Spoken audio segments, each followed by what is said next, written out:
Russian President Vladimir Putin has just lowered the threshold of what it would take for his country to use its nuclear weapons. It's a direct response to President Biden's decision to allow Ukraine to use American-supplied longer-range missiles on targets inside Russia. National correspondent Atra El-Nashar has the latest from Washington. Ukraine not wasting any time waiting to act on new permission from the U.S. to strike military targets inside of Russia with American-made long-range guided missiles called ATACMS. On Tuesday, which marked 1,000 days of war, Russia's defense ministry said Ukraine fired 6 of these missiles at its Bryansk region, just north of Ukraine.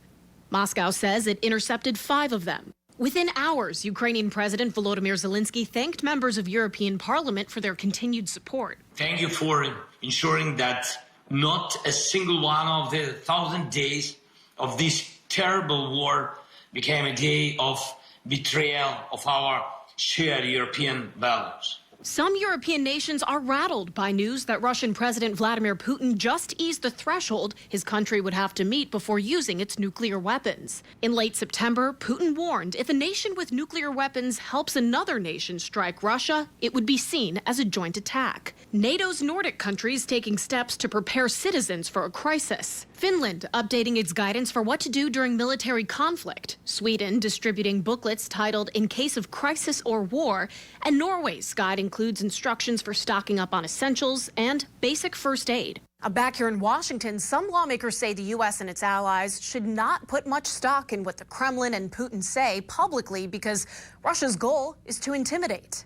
We have intelligence systems and networks that can understand the way that they are moving their troops around, that understand their strategic nuclear weapons. We know how to assess the threat from Russia.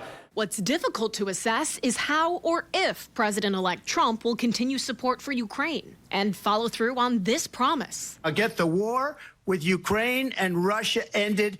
If I'm president-elect, I'll get it done before even becoming president. Some fear Trump will be okay with Russia taking some Ukrainian territory if it brings an end to the war. In Washington, I'm Atra El-Nashar reporting.